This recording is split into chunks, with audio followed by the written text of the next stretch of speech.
Seterusnya, kaedah yang ketiga dalam penilaian projek modal adalah teknik nilai kini bersih atau dikenali dengan NKB. Baiklah, kita lihat kat sini bagaimana teknik NKB digunakan dalam keputusan pembelanjawan modal.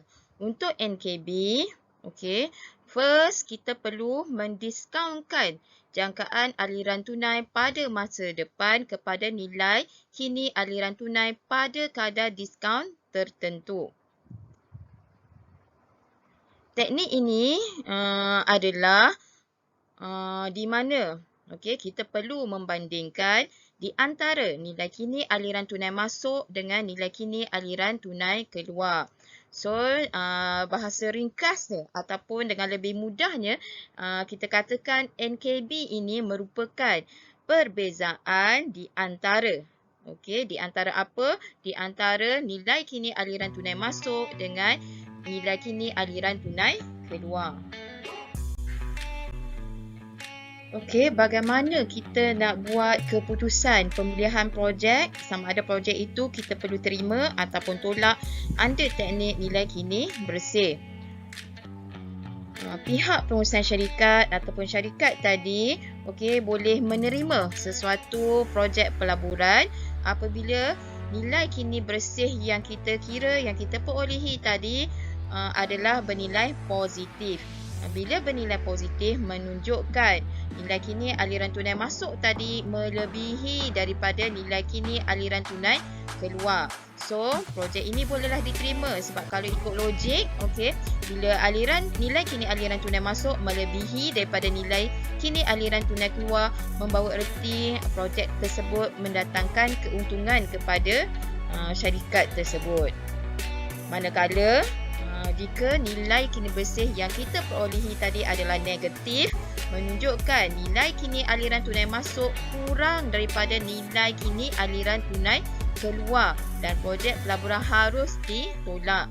Sebab bila kita kira negatif menunjukkan projek yang bakal kita nak jalankan tadi itu mendatangkan kerugian. Jika nilai kini bersih yang kita perolehi tadi kita dapat sifar ataupun kosong, maka nilai kini aliran tunai masuk bersamaan dengan nilai kini aliran tunai keluar. So, pihak pengurusan syarikat boleh menerima projek pelaburan tersebut kerana kita jangkakan projek tersebut mampu untuk memenuhi kadar pulangan yang dikehendaki oleh pembiaya modal.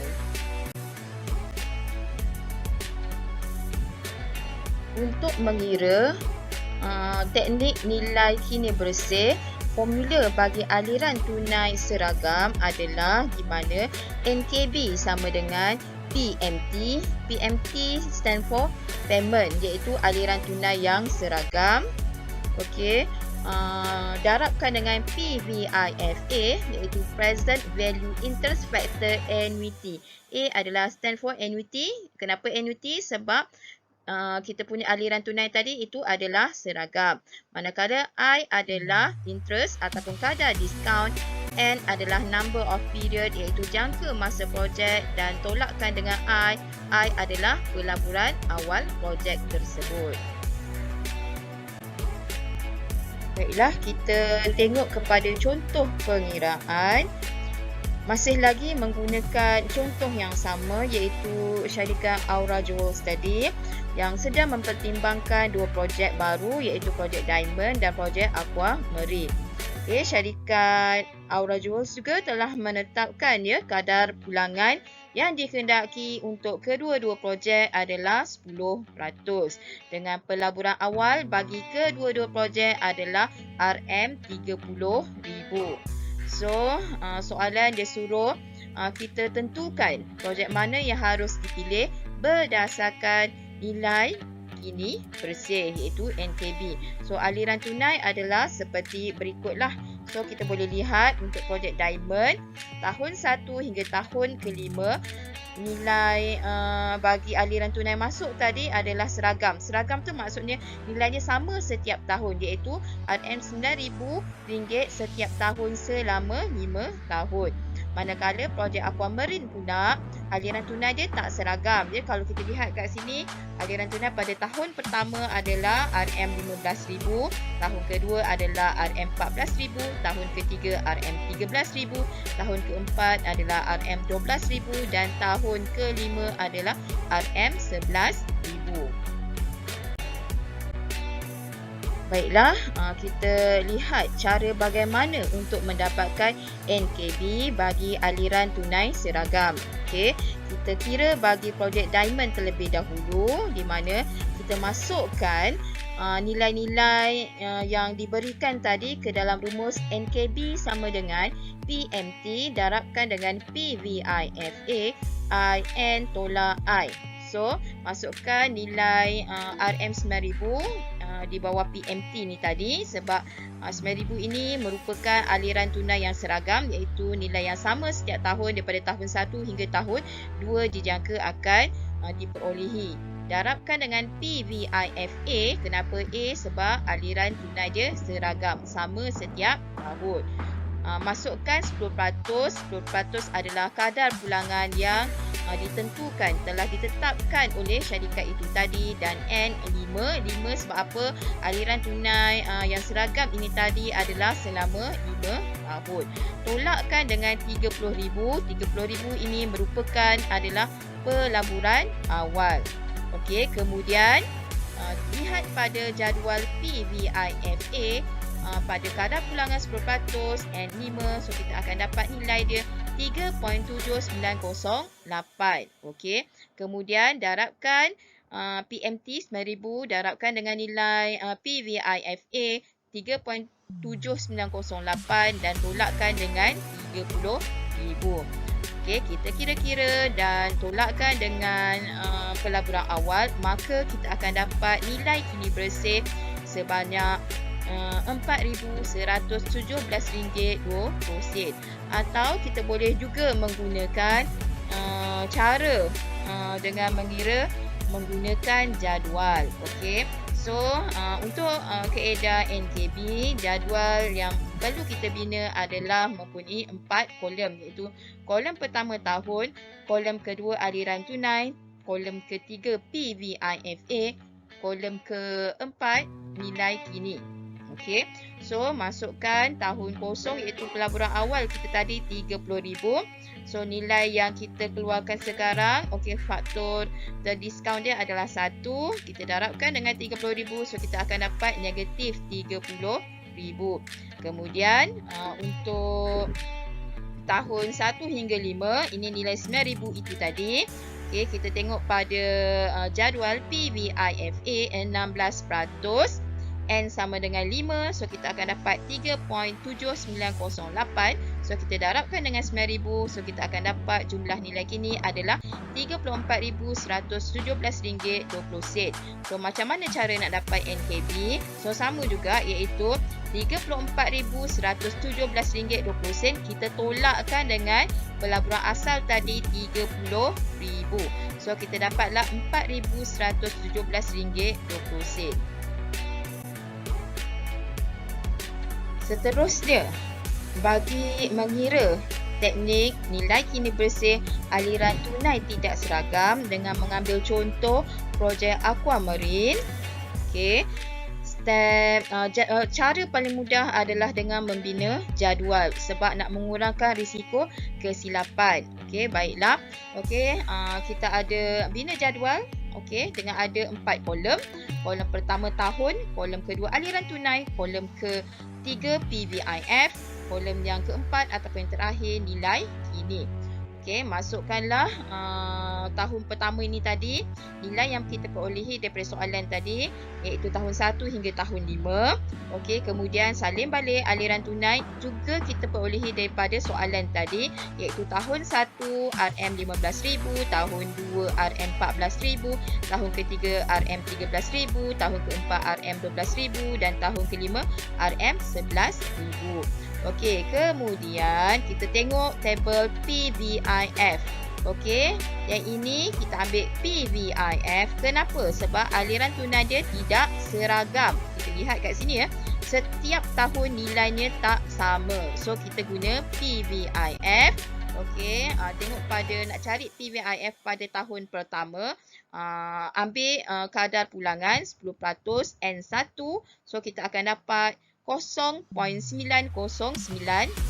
Kemudian tengok pada tabel PVIF tadi 10% 2, kita akan dapat 0.8264. Itulah seterusnya pada tahun yang ketiga. Okey, kadar pulangan masih lagi 10%. Okey, kita akan dapat 0.7513 dan seterusnya kita kira sampailah pada tahun yang kelima. Okey, seterusnya bagaimana nak dapatkan nilai kini? Okey, so kita ambil tadi aliran tunai pada tahun pertama tadi ya. Ini untuk mendapatkan nilai kini pada tahun pertama. So kita ambil aliran tunai pada tahun pertama RM15,000 didarabkan dengan PVIF juga pada tahun pertama iaitu 0.9091. So kita akan dapatlah RM13,636.50. Begitu juga untuk mendapatkan nilai kini pada tahun kedua. Kita darabkan aliran tunai pada tahun kedua RM14,000 didarabkan dengan PVIF 0.8264, maka kita akan dapat RM11,569.60. Begitulah kita kira sampai pada tahun yang kelima. Okey, langkah seterusnya kita jumlahkan nilai kini daripada tahun pertama tadi hinggalah tahun kelima. Iaitu kita campurkan RM13,636.50, tambahkanlah dengan RM11,569.60, tambahkan dengan RM9,766.90, tambahkan dengan RM8,196 dan tambahkan dengan nilai kini pada tahun terakhir iaitu tahun kelima RM6,829.90 dan kita akan dapat jumlah nilai kini adalah RM49,998.90. So kita tolakkan dengan pelaburan awal tadi RM30,000, maka kita dapatlah nilai kini bersih adalah sebanyak RM19,998.90. Okey, bagaimana untuk membuat keputusan iaitu projek mana yang kita patut pilih dan projek mana kita patut tolak berdasarkan teknik nilai kini bersih berdasarkan contoh tadi.